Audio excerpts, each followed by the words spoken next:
join the Relum Foundation and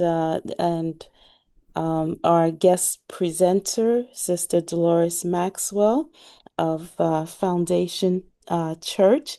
But I just want to welcome uh, Dr. Sherry Adioson. And I don't know if any other board members are on, but Dr. Sunday in his absence, and the other board members in their absence from Relume Foundation. Just want to thank everyone. We want to thank everyone for joining us this afternoon on this very important topic that we are going to discuss. Um, we're grateful for everyone that's here, and we hope that your day is going well and that you are enjoying the weather and that you will learn something useful from this presentation and that you'll be able to share the information. You know, as we say, we don't like to keep it to ourselves, but we like to spread the information, spread the word so that we can become better in everything that we do. So without further delay, I would like to introduce to some and welcome to our sister Dolores Maxwell. She is the Chief Financial Officer for Foundation Church, and her topic this afternoon will be financial stewardship. But I'd just like to tell you a little bit about her. She has an MBA from Pace University and a Bachelor's of Science in Accounting from St. Francis College. She's a licensed CPA. Okay. She's a licensed CPA, a financial advisor, and she's a life and health insurance licenses. And she has many credentials, including Citigroup credit training, credit and risk training, managing people and interviewing skills training. And she is a strategic planner for Foundation Church, in addition to her title as Chief Financial Officer. And she has a lot of business experience, new business development, retail banking, credit underwriting, credit services, ac just financial management, auditing, compliance, operations and control, expense management, planning. And before she retired, she worked for Citigroup in their interest rate derivatives product manager and commercial banking director. And just so that you know, she also worked at Price Waterhouse Coopers, an accounting firm, actually more than an accounting firm, but a big firm in the country. And they have several contracts with major institutions across the United States. And she is a mother of two children, four grandchildren, and she's the primary caregiver for her older sister. So without further ado, we want to welcome Sister Maxwell. Everyone, just throw up some claps and some just some hellos and some Mhm. hearts.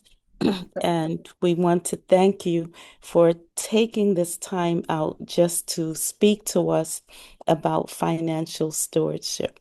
So I'm going to put up your first slide. Go ahead and say you can start speaking, Sister Maxwell. Okay, thank you. Thank you for the introduction. So, good afternoon, everyone. I am really excited that we're here today talking about financial stewardship. And what I pray is that you will be able to take away at least one thing that you'll be able to implement in your goal towards financial freedom. Okay. So let's start with the first slide. Okay. Here we go. Can everyone see the slides? Yes. Okay, wonderful. Okay. Go ahead. Um, okay, that is the title slide. Yes, I'm going to go to the next slide. Okay. Okay, so in financial stewardship, there are many topics. What I am going to focus on today is building wealth, which is an integral part of financial stewardship.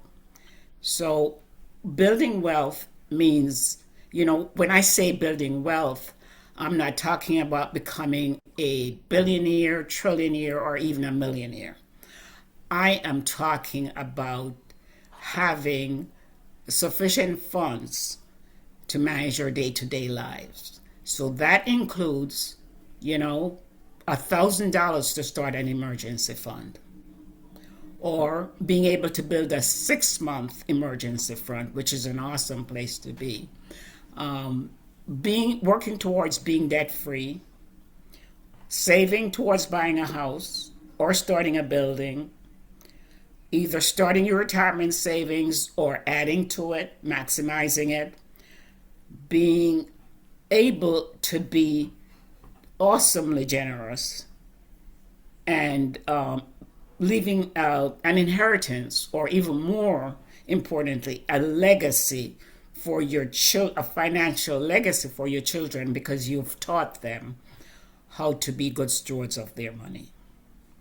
Okay. So the question is, what motivates us to build wealth? And the primary motivator is that we want financial freedom. So, what does that look like? What does financial freedom look like? We're not shackled by debt. We're not dodging debt collectors' phone calls. And we're not inundated by bills, bills, and more bills. We're not living from paycheck to paycheck. We're not being a burden to society now, and we're planning so that even in the future, we will not become a burden to society. And what we want is the freedom and and flexibility to use our monies towards bigger goals or more meaningful goals to us. And I have to tell you that God's plan is for us to be free from any form of bondage. He wants us to prosper and be in good health as our soul prospers. So, as we look to build wealth, timing is everything. Timing in life is everything, and it does not include wealth building. So, the absolute best time to start building wealth is today, even if we don't think that we have enough to start. And you know what? You know why? Because what we start with, the amount we start with, is not as important as getting started and staying consistently in the game. Procrastination is the enemy of financial freedom, because every year that we put off savings, or savings goal, is that much harder to meet. And for every year that we do not save, not only do we lose the principal that we would save, but also the compound interest. Compound interest is a major factor in building wealth.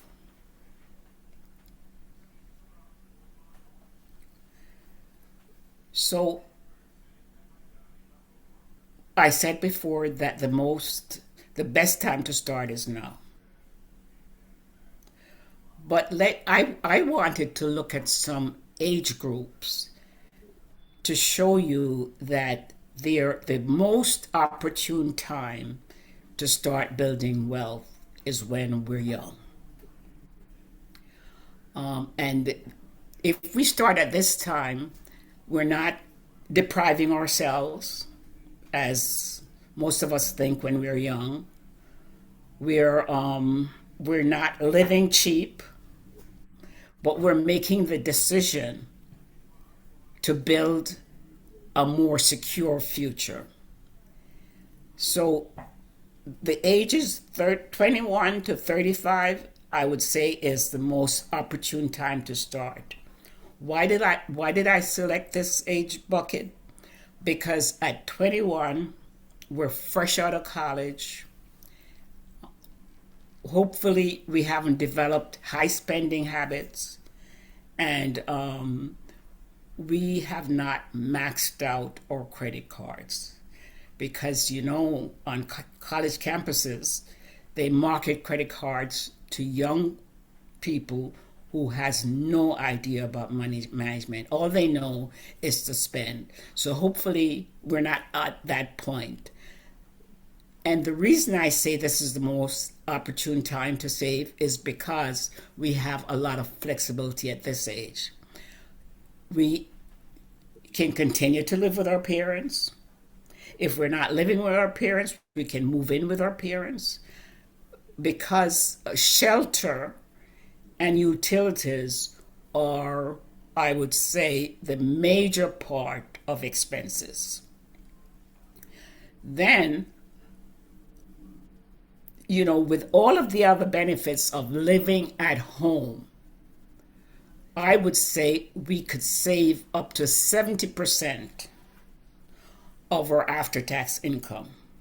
Up to 70% of our after tax income. And if we're able to do that even for a couple of years, we're way ahead of the game. We have started to build wealth. And at this age, the first job you get, you should start retirement savings. If 401k is offered, start with 401k and start at the top, the maximum that you're allowed to save. And it's even better if your company matches it.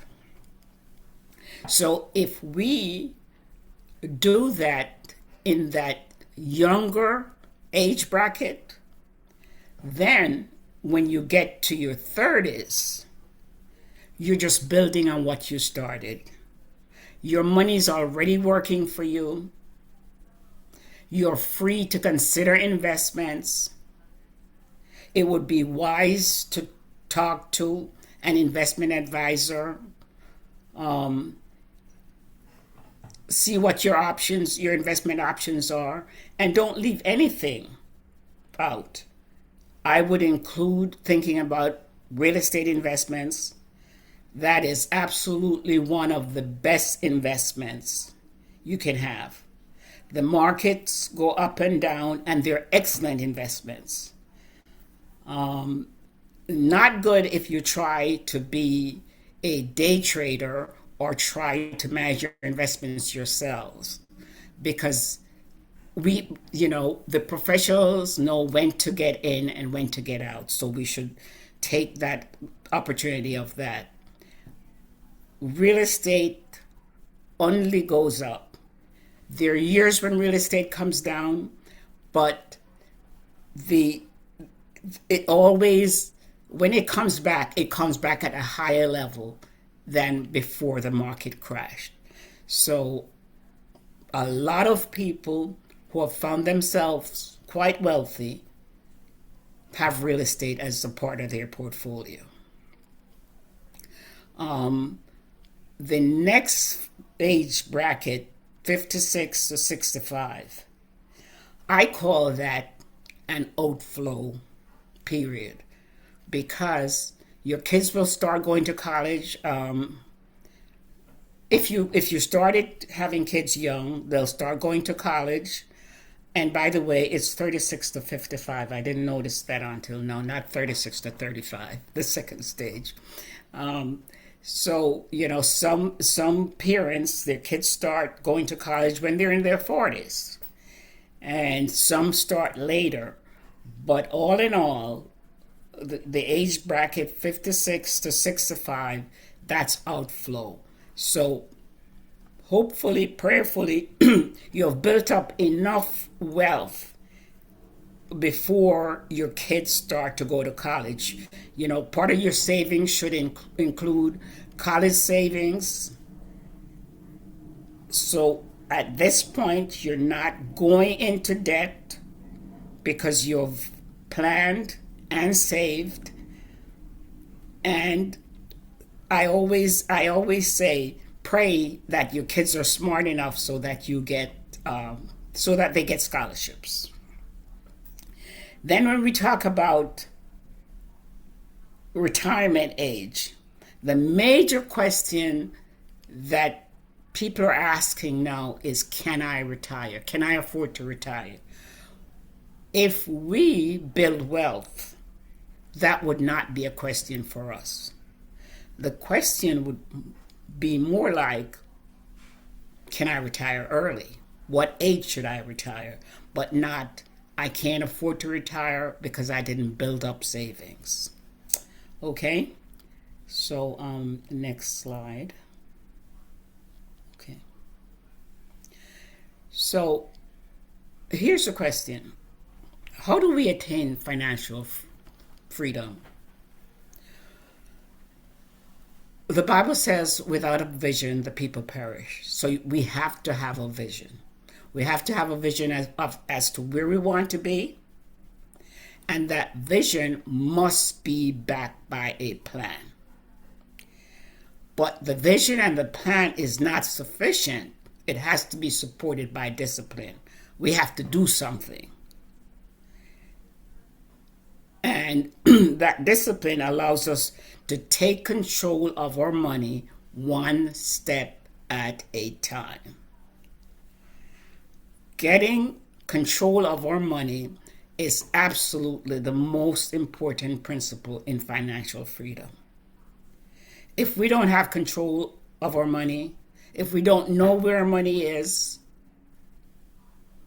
we'll never attain financial freedom. Okay, so let's move on to the next slide. Now, contrary, I hate to disappoint you, but contrary to public opinion, most people, 99.999% of people, do not build wealth because they have a winning lottery ticket, or because they were left a large inheritance. We have to go through the daily grind of working, saving, spending right. So, another thing that people say, and I've had this discussion with family members a lot of times, they do not make enough to save. And I say, it doesn't matter whether you earn $2,000 a month or $20,000 a month. You still can build a saving plan. But to be able to do that, you have to know where your money is going. You have to know every month if you have a financial deficit, or a monthly deficit or a monthly surplus.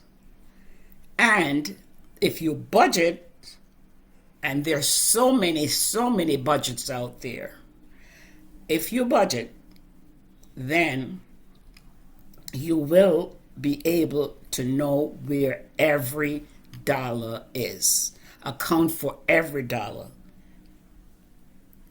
And the overriding principle about building wealth is living within your means. I say below your means, because if you have income and you have expenses and you're living within your means, that doesn't leave a lot over to save. You have to plan to live below your means. And the good news is we don't have to do that for the rest of our lives. We don't have to do that for all of our lives. If we do it strategically and at the right time, we do it for a short period of time, and then our money is working for us. Okay, next slide.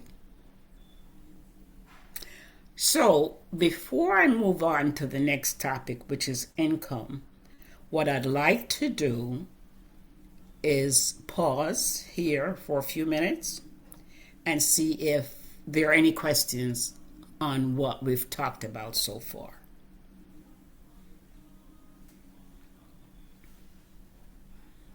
If you have questions, you can raise up your hand using the emoji, or you can just, if you're showing your video, Unmute. just raise up your hand. Yeah. Thank you so much, Sister Dolores. I'm gonna remove the I see that spotlight. we have some young folk on here, so there should be some questions.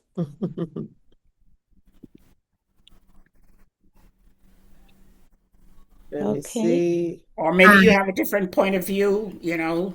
It's best for us to talk about this. Okay, we Okay, see I Miss see. Aunt. Yes. Go ahead. Hi, good afternoon. Thank you so much for this presentation. It's very informative. I had a question around wealth management platform tools that you'd recommend individuals to use as they're building wealth and, looking to just manage well. Are there any platforms you'd recommend that they use outside of like banking apps? I wanted to ask. I, unfortunately, cannot make recommendations.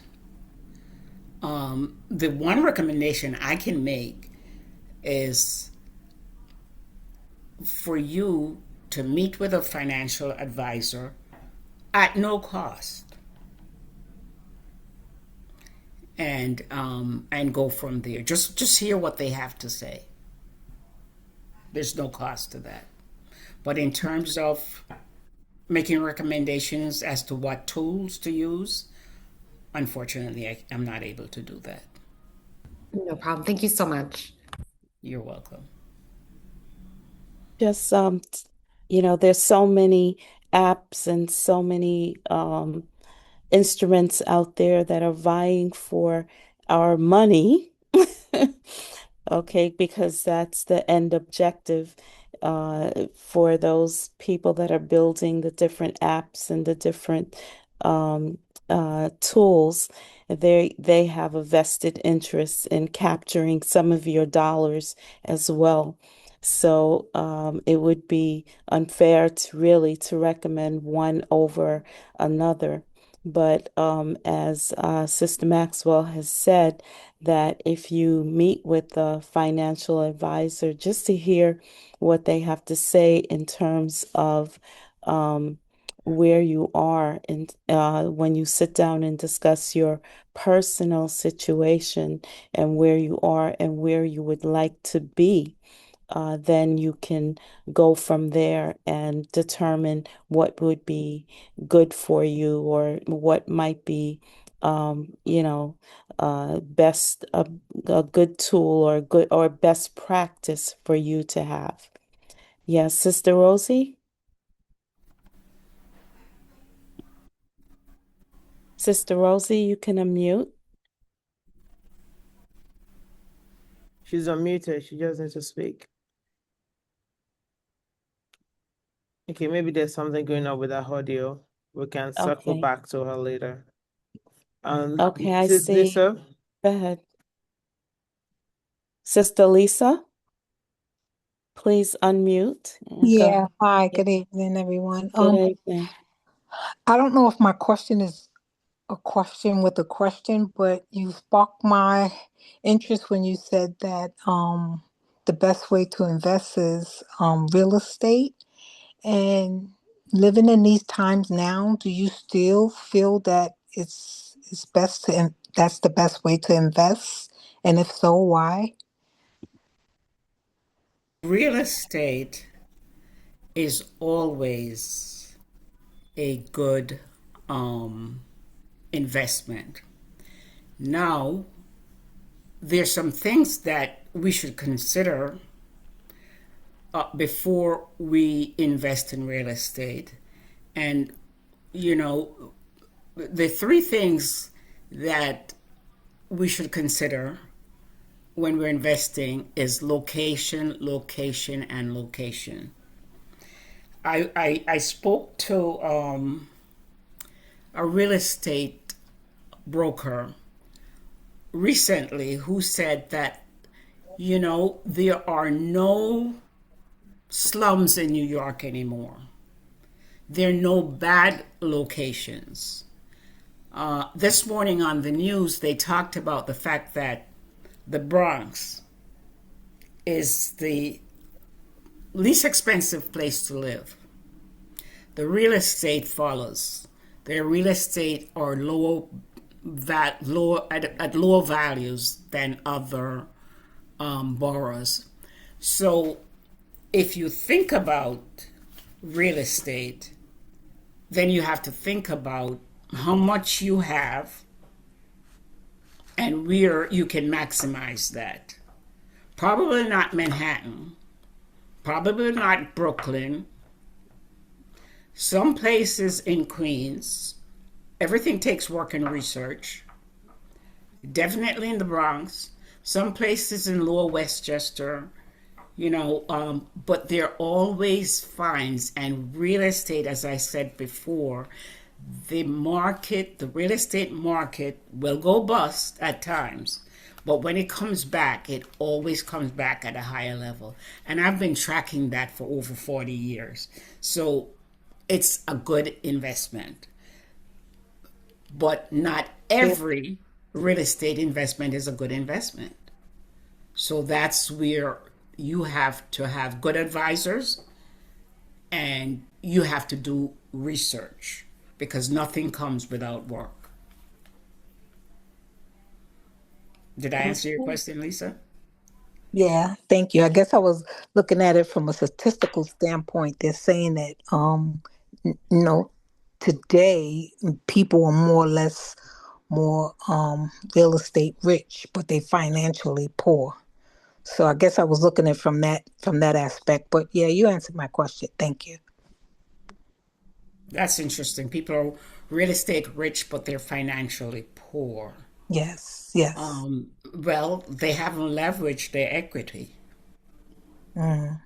You need to, if you're sitting on it or living in it and you haven't and you don't find ways to leverage it, you could be financially poor. I think, Sister Dolores, that is another presentation we should like bring up how to leverage on your real estate, how to leverage on your equity. What are the things that you Yes, should do to really leverage on it and make yourself even in a better position to be wealthy and not be scared, about it. Because there are a lot of things that absolutely. we're scared of to do, decisions we're scared to make because we don't have role models or someone to tell us, oh, this is how I did it and it worked for me. So I think that will be our part two. That's a great Yes. comment. All right. So shall we continue? All Are right. there any other questions? There is a question in the chat. Oh, okay. Actually two. You want to read it, Dr. Connie? Let me I can uh read it if your go ahead. screen is Yeah, blocked. because my The first screen, one yeah. is from Deacon John Bagley. It says, "Are there any options for investing in real estate, purchasing a property like a real estate fund?" There are many options. There are many types of investments. You can buy real estate trust. You can do funds. Um, these are more sophisticated investments, and I would say would need a lot of research and working with some honest people. People have lost a lot of money investing in funds, real estate funds.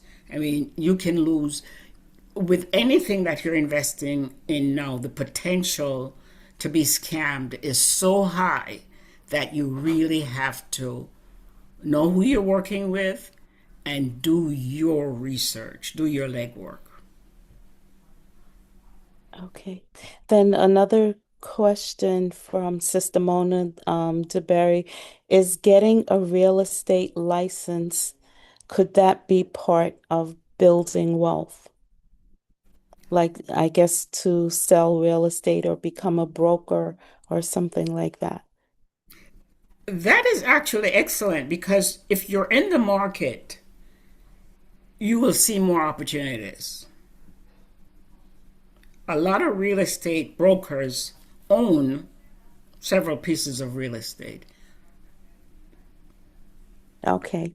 And Yeah. then Sister Rosie asks a question. Her 9, 12, and 14-year-old grandkids have cash accumulated from gifts.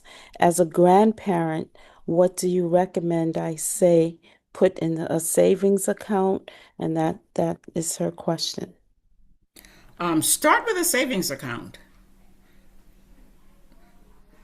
Okay. I would say And that that's simpler. It's you know, and the of course the return on a savings account is less, but there are a lot of competitive banks out there. So I would start with a savings account. Um, maybe there are many types of savings accounts. Some with higher interest, like money market accounts, you can get higher interest if you bring new money into a bank. They will give you higher interest for 3 month period, 6 month period. So I'd look around for those type of opportunities, and then when you accumulate enough, then you could start looking for more sophisticated options. Okay.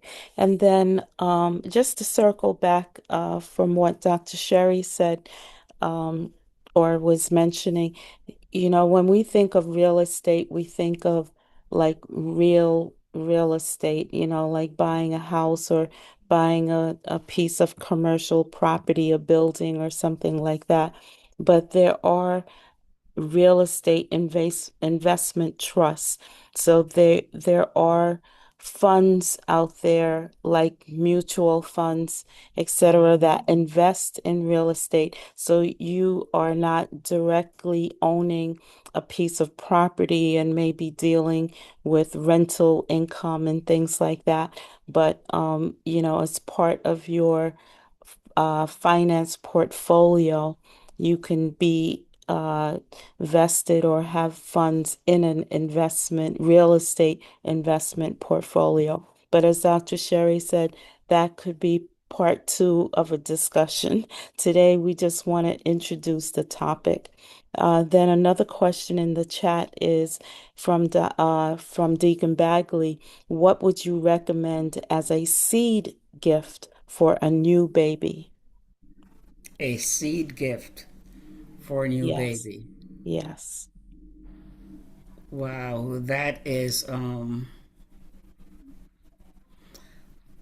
that um you could do savings bonds. That's mostly what we give children, savings bonds. yes, yes. Yes. Okay. So I think we can move on from here and then at the end have time for more questions, just so that we can get through the presentation. Okay. Okay, good. So, the next topic is income. We need income to build wealth, and to earn income, we have to invest in ourselves. Because the question is, how marketable am I? And especially now, how much can I earn? So there are so many new fields, so many new opportunities, but like I said before, you have to invest in yourself. And it does not take an Ivy League education where you come out of school and you're saddled with debt. A good state university in any of the 52 states in America will work. And New York State happens to have some really good state universities. So the first thing I would do is I would ask myself, sometimes when we're young, we're not even so sure what we want to do. We just go to college, and hope for the best, or we go to college to have fun. But the if our parents, and we're now, those of us that are older, we're now the parents, so we need to start early with our kids in getting them interested in different things. A hobby can become a profession, and that's the best thing because you're being paid to do what you love if you get the right qualifications. So let's go on to the next slide.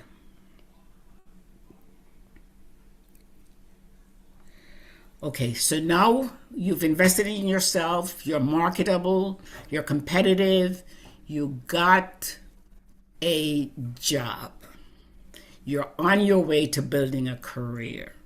So, how do I manage this income that I have? What I personally do is first, I pay my tithes and my offerings. That's the first thing I do. And then I pay myself first.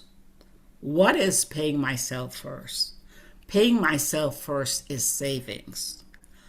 That's before I pay bills or before I do anything else, I put money in my savings account. And how do I do that? I chose, I'm retired now, I don't get it. I chose direct deposit of my paycheck. And then I chose auto deduct for my savings. So that money does not touch my hands, especially if I don't have the discipline, that helps.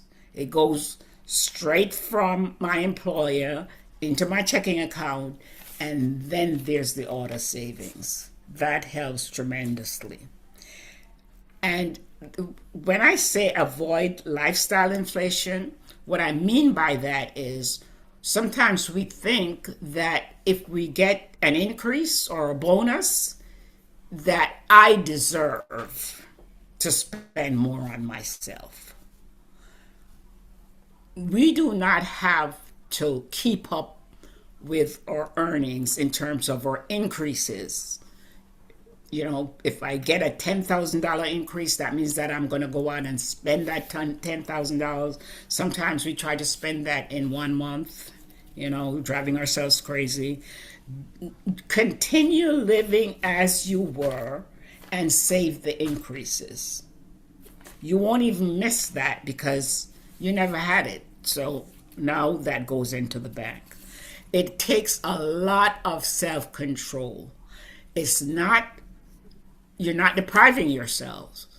You're looking over your life and you're planning for the future. You're planning for your kids. You're planning for the good things you want to do, because as you build wealth, you are so flexible in what you want to spend on. So, with our income, we should focus on building assets versus discretionary spending. There are many thrift stores online, all over the place.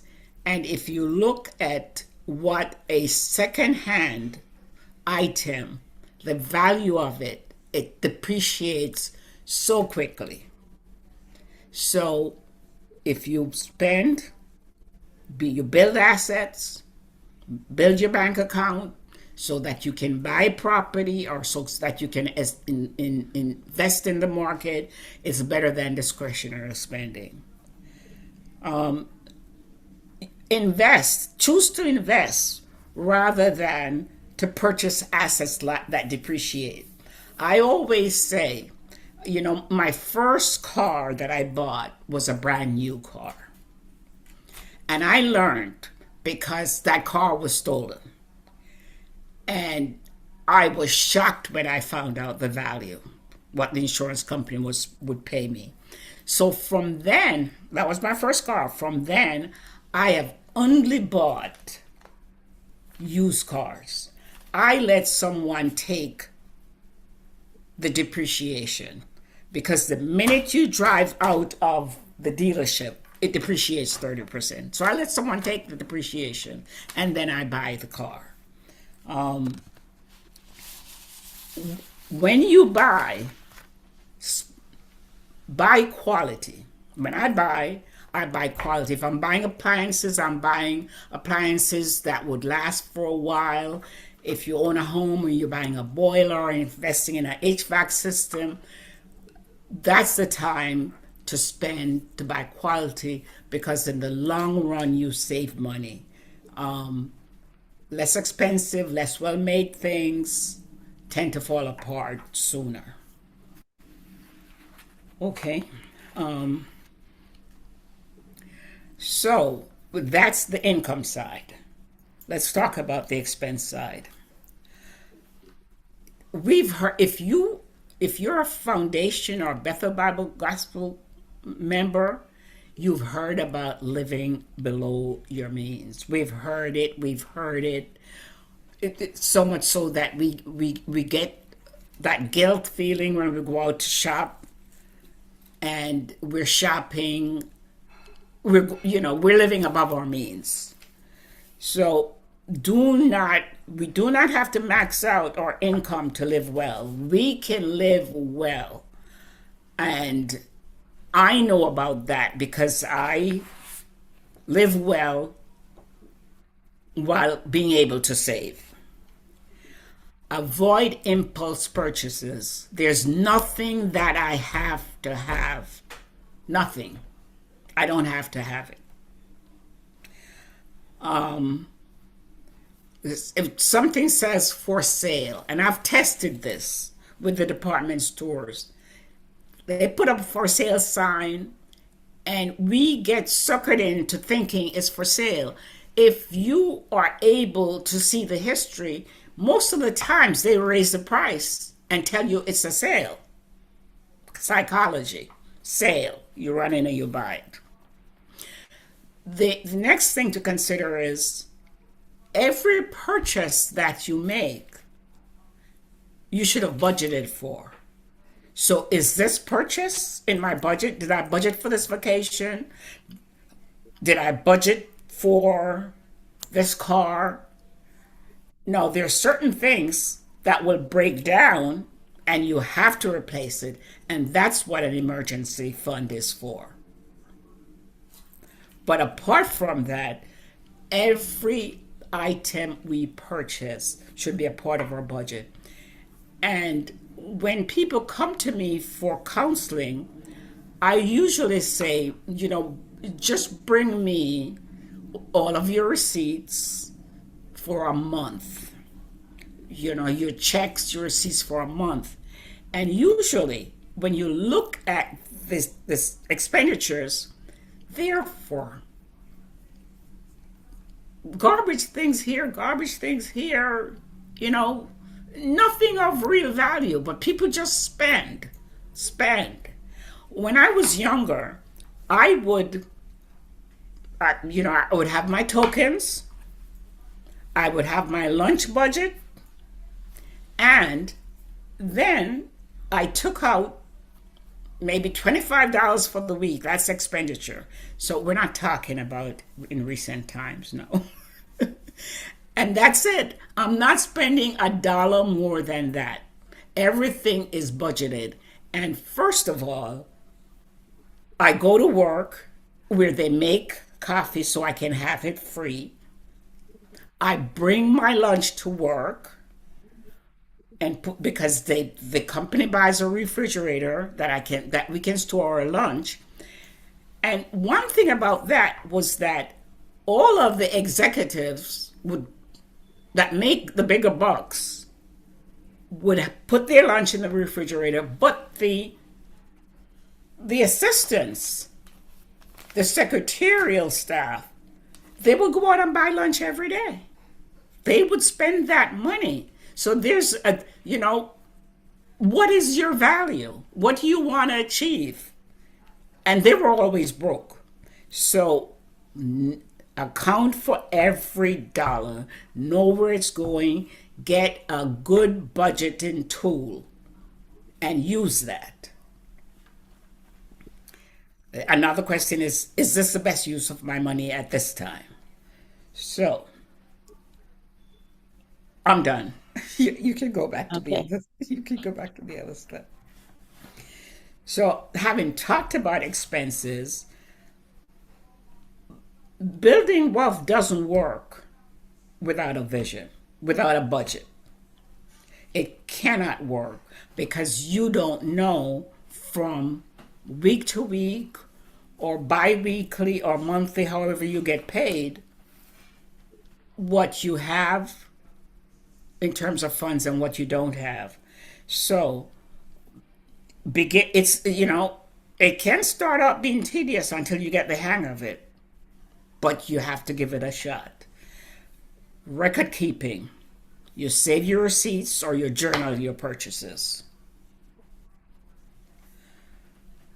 You want to know where every dollar goes, and don't say, "Oh, that was small. That was a small purchase," because they add up. And I've seen them make a difference with people that I counsel once they start realizing that they add up. We're trying to account for every dollar. And before you start spending your paycheck, put it on paper. Spend every dollar on paper. This is what I have. This is what I'm going to spend on this, this, this. So on paper, if it doesn't work on paper, it's not going to work in reality. And that gives you an opportunity to make some adjustments. So the goal is to decrease your expenses. Listen, if we don't decrease the expenses, you can't build wealth. And a lot of people confuse being frugal with being cheap. No, being frugal is understanding where your money's going, getting maybe the same or a better value, spending less, because some people want to appear to be rich, they want to appear to be a big spender, but you know what? You're the one that's going to suffer over long term because people will help you spend your money if you let them. You don't care what they call you as long as you know that you're meeting your goals. When you start the budgeting, and I have to tell you, I got married young, and when I came to my husband and to talk to him about a budget, he thought I'd lost my mind. He just thought that this young black woman had lost her mind. We don't do budgets. But it's that principle that has worked time and time and time again for me. And if you're married, this is an exercise that you have to do with your spouse. It doesn't work if you're doing it alone. You can try, but it may not work. Okay, next slide.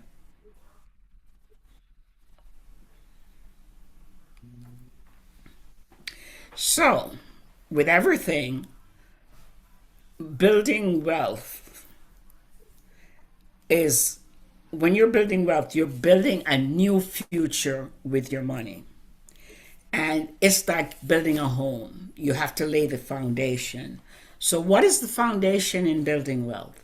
The foundation is to maximize your earning capacity.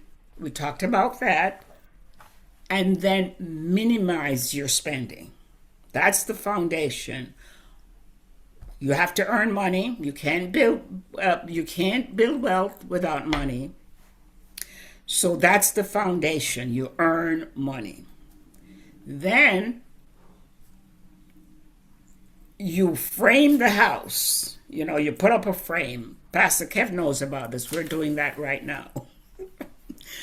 You put up a frame. And that is your budgeting, your frame, your budgeting. And you can't frame until your foundation is secure. So you can't budget with no salary. When you have a secure salary, then you can budget. We're all in different places with money. And we talked about that before. Start where you are. Start today where you are. And remember, know-how is only 20%. It's actually the behavior. Behavior is 80%. We have to follow through. We have to do what we say we're going to do. We have to have discipline because you can't build wealth without discipline. Okay? So, this is my last slide. As we said, there are many factors to building wealth. Budgeting, which could take a session on budgeting. Investments, including real estate investments, could take a session. Becoming debt free, that's another session. In terms of if you're in debt, how you pay off your debt, what to pay off first, how to pay off your mortgage early without really it being a strain. And then identifying what is being frugal versus what is being cheap. And famous Dave Ramsey's 7 baby steps to building an emergency fund. An emergency fund is necessary. You know, things break down, life happens, and if you don't want to go to payday loan to borrow at their ridiculous rates, then we need an emergency fund. So thank you for your time. And at this point, we'll open it up for more questions. Yes. So, I'm looking in the chat. Yeah, I was putting notes. I don't. Oh, we have one or two Okay. questions. All right, go ahead, So the first Chairman question, Kennedy. before I even go to the question, I just want to say big thank you, thank you, thank you, thank you, thank you, thank you, thank you, thank you. You can see Yes, all the emoji going up, the love signs, the rockets, it was just like slam dunk, mic drop, round of applause, everything, just to express our gratitude for this wealth of knowledge that you're sharing with us. Because, well, knowledge is power. Without yes, knowledge, the people perish. That is so true. And having this knowledge is giving us that foundation to have hope, to begin to build. So I'm just so happy and I'm just so excited, not just for the older people, for the young people that can start better than we started and build this solid foundation and build wealth for the future. Amazing, amazing, amazing. I can't wait for more conversation regarding this. So the question in the chat is from Sister Michelle Romain.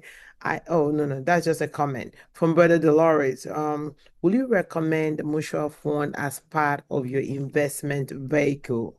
that's from Delroy Davis. Delroy Davis, I'm sorry. Sorry, Myro. That coming from Delroy Davis, that's got to be a trick It's a question. trick question. He knows the answer. He knows the Well, answer. that's a question to stimulate discussion. Yes. So, mutual funds are especially for people who are risk averse, who do you do not want to lose your principal. I At this point, I don't do mutual funds. There, well, let me no. I just invested in a more risky mutual fund that I could lose. But so mutual funds appear to be no load, meaning there are no fees. But mutual funds do have fees. You have to understand the vehicle to understand that there are fees. And if you are satisfied with not, especially if you're like, say, retirement age or close to retirement age and you don't want to risk your principal, it could be a good tool. It really depends on the person. So I couldn't say I recommend it. It depends on you. It depends on your risk toleration.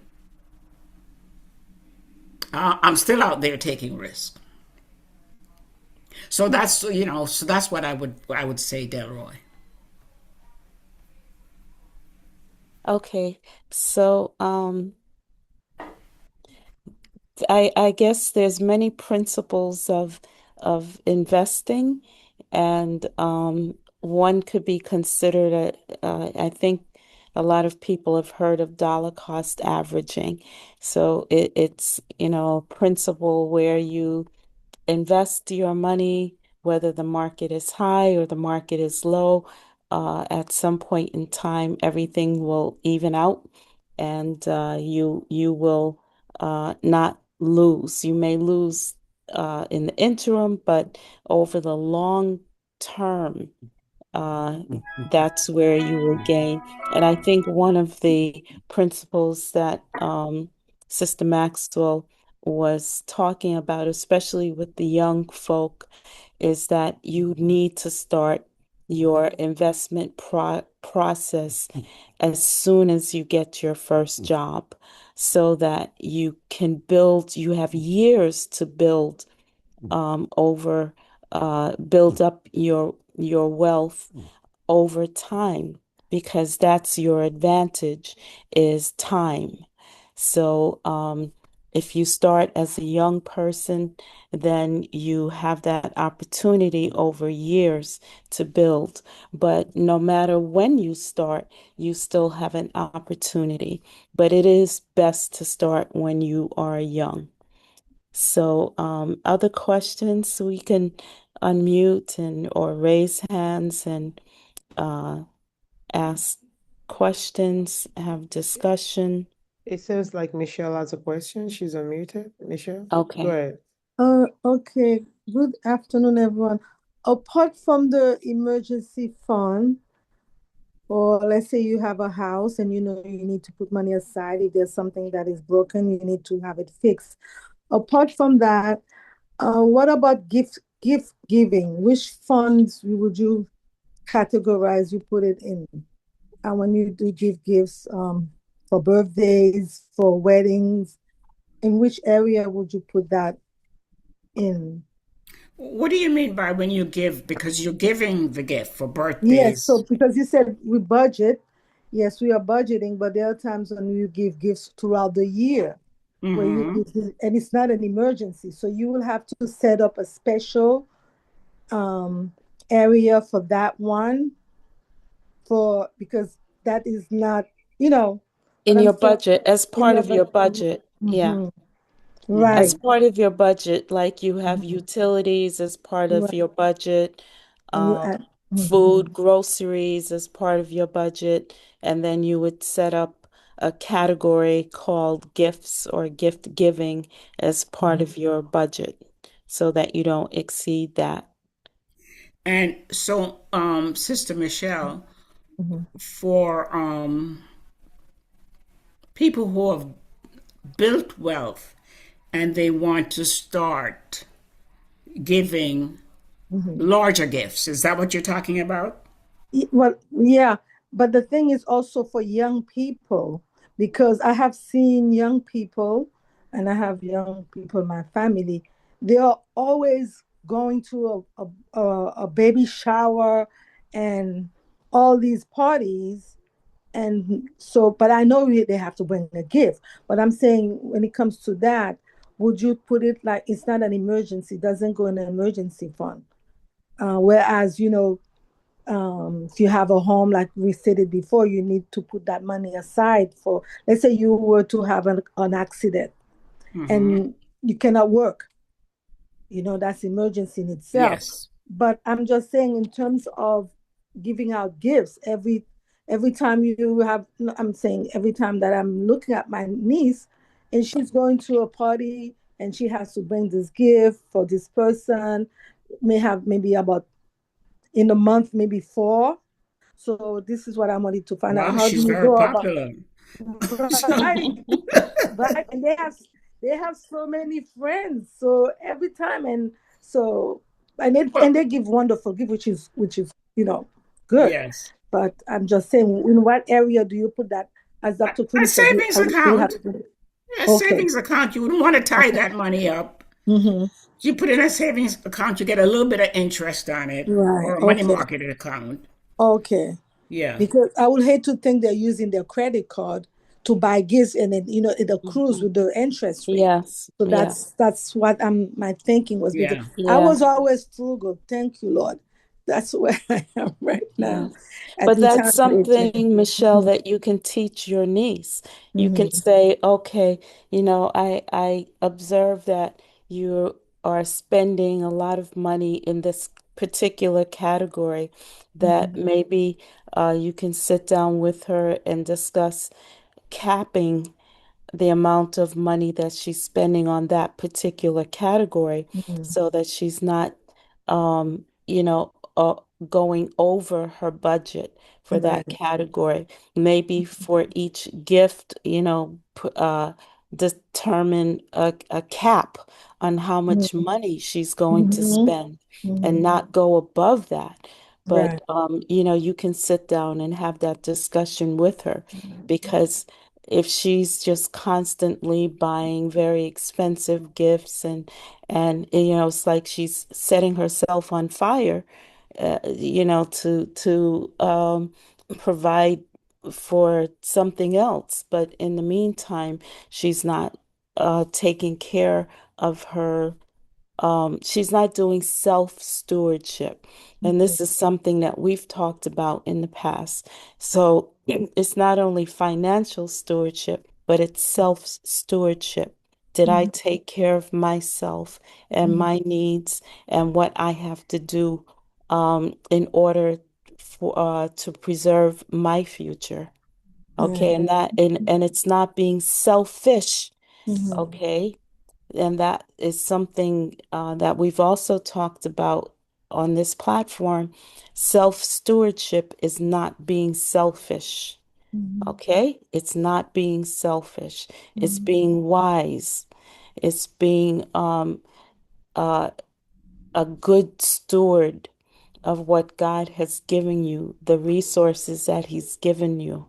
Okay? So it's using wisdom to be able to live this life because she still has to live and she has years ahead of her. Mm-hmm. So that has to be considered as well. But maybe you can have that discussion with her. Okay? I think the best thing you could do to help her is help her build a budget. Yes. And, Mm-hmm. and, Yeah. and gifts would be a part of that budget. Can she afford that? Yes. Mm-hmm. Okay, so I see Mm-hmm. Delroy has his hand up, and there are just a couple of other comments in the chat, and then we're going to close because we don't like to, keep this longer um, than the hour. We've gone over the hour already, but um, let's have Delroy. Yes, can you unmute and ask your question? Yes, good afternoon, everyone. Yes. Sister Dolores, can you address what's the best approach in a person having multiple credit card debts? What's the best approach in paying them off? Okay, so very briefly, because we're not covering that, I would go for the higher interest first. Okay, great. Thank you. Okay. And That's right. then Okay. I see a question in the chat from Sister Mona. Is paying yourself first considered a saving or for buying what you may want? Hmm. Paying Very interesting. yourself. Paying yourself first is a saving. Yeah. It's your first step towards wealth building. So that means it's not for buying whatever you want. That's your savings. Okay. And then Miriam Hunt asks a question. I think this is too specific for this platform. What are a few stocks that everyone should have in their portfolio? I think that's a question that you should address with your financial advisor because there's many factors that will influence your decision making around that, your risk aversion, just many things to consider. And then I think, yes, Reverend Alicia said, yeah, when you're at that age of celebrations between 21 to 30, weddings, graduations, birthdays, all of that, first babies, all of that. Yeah, that's a very kind of expensive age to be in. So, for all of those on the platform who are in that age group, okay, you've learned what to do tonight. You've learned what to do. So take heed to the lesson, and more than taking heed, put it into practice. Okay? So with that, we are going to ask Dr. Sherry to take over from here. I want to thank Sister Dolores so very much. It seems like we're going to need more of this because this is an extremely important topic for everyone, no matter what your age. This topic, in order for us to live, we need to know how to manage our resources and manage them properly. So, with that being said, Dr. Sherry, go ahead. Thank you so much. Wow, amazing. Thank you to each and every one of you for really counting it important to take time on a Monday afternoon to join and learn for yourself. And I believe that money is one of the issues that actually cause people to worry the most. Just think of every time you have worried, it's something related to money. A bill, something not coming on time, school fees, got a car notes, a mortgage, and so on and so forth. So we're so grateful for this knowledge that's going to make us better stewards of our finances and be able to help us to create wealth. So thank you again. This is Relone Foundation. We're here every second and fourth Mondays. We talk about different things. You have no idea. So please, when we share the information with you, if one of the topic piques your interest, join us, or you could share with people in your network that may benefit from it. We will definitely have a part 2 or part 3 to this conversation. As this is Dolores, she's like giving me a smile. That's a yes. Part 2 or part 3 to come to even be a blessing to God's people. So also, I just want to make an announcement. We have a program called Making a Connection. Some of you know about it. It's a program where we support the refugee youth between the ages of 15 and 24. We support them with mentorship, with tutoring, career development, and we do community workshop all around New York City and Long Island. So if you know anyone in your network that may be outside of Foundation Church, that could benefit any high schools in Long Island area, in New York City, please bring it to my attention, or Dr. Crony or Dr. Sunday or Aliyah or any of the Relum team. Just grab them and let them know you have something for them. And then I think that's about it. And we also have free tutoring. Migrant youth that are like about 5 years in the, thank you, Sister Rose, for that question, about 5 years in the country, and maybe they came in with a TPS, temporary protective status, or the asylee or the refugee. Those are the ones that qualify. But we have free tutoring for everyone, and everyone can also be a part of volunteering and any community service if they're in high school to be a tutor in our program, and we train them, to be able to tutor. So that's all we have for today. The time is already gone. We don't like to keep you guys too late. I know you have to go and prepare dinner. Thank you so much. For those of you that still at work and you're still able to join us, thank you so much. And I see Dr. Sunday. We just want to acknowledge him and thank him for all that he does behind the scene. And God bless you. Dr. Sunday, want to say hi before we close out? Yeah. I thank you, Sister Dolores, for the presentation. It's really well needed, and thank you so much. God bless you. Thanks everybody for coming to show up and learn about how to be a good steward of what the Lord has given to us. God bless you all. Okay, thank you, Dr. Cooney, for Thank you. facilitating. Great job. Thank you. Thank you.